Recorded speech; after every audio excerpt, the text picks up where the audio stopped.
קפלן בתל אביב ובעוד עשרות מוקדים ברחבי המדינה. הממשלה נמצאת במרחק של 2 הצבעות בלבד מלשנות את אופן בחירת השופטים בישראל. אין להם את הפריבילגיה להמתין כדי לראות האם מחאה הזו תישא פרי אחרי אחת. יריב לוין בערוץ 14, פה בעצם הוא מודה שכל מדינת ישראל עוברת כאן שום אחד. זה דבר שהוא לא סביר.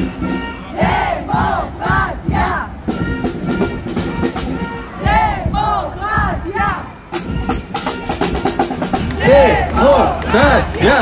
Demokratia! Demokratia! Demokratia! Demokratia! Demokratia! Demokratia! Depuis bientôt 3 mois, j'ai honte et j'ai peur. J'ai honte de voir le chef du gouvernement israélien prêt à tout pour échapper aux poursuites qui l'atteignent depuis si longtemps, y compris pour cela, on l'a dit, à piétiner le conflit d'intérêts auquel il est soumis, bref, à s'affranchir des règles élémentaires de la démocratie. Il faut être sur place, il faut voir ces gens, il faut les entendre pour comprendre que dérive populiste est un mot gentil. Nous sommes dans l'urgence absolue. On a affaire à une équipe de barbares. Il y a une tentative radicale de destruction du régime démocratique israélien. Il n'y a que en Israël où nous voyons ce qui se passe actuellement. Malheureusement, les dérives populistes n'épargnent aucune des démocraties. On a vu en Europe, en dehors, en Amérique, aux États-Unis, de grands pays, les plus anciennes démocraties, gagner par ce poison du populisme.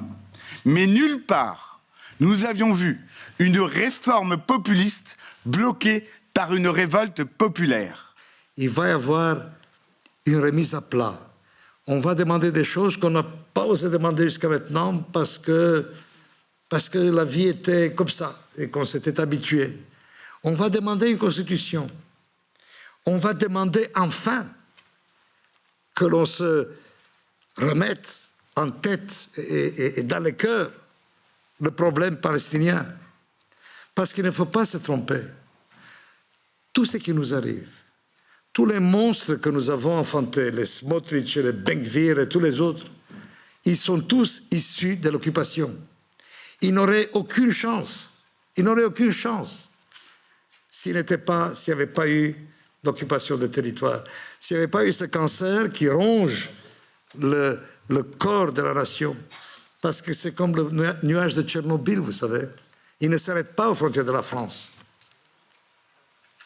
Maintenant, évidemment, quand on parle de constitution, on pense en France à une grande figure qui a été président du Conseil constitutionnel, qui a été un grand ministre de la Justice du gouvernement de François Mitterrand en son temps, Robert Badinter.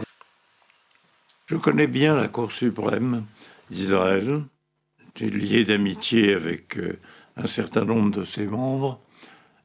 C'est une juridiction qui honore grandement l'État d'Israël et qui, au service des libertés et du droit, a rendu les plus grands services.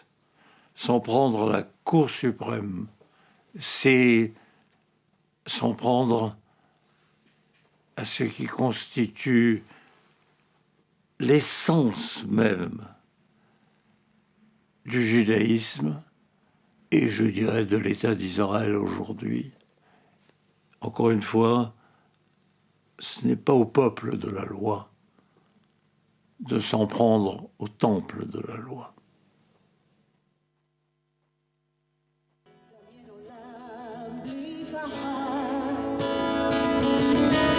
עולם לא שנאה שבו נחיה ביחד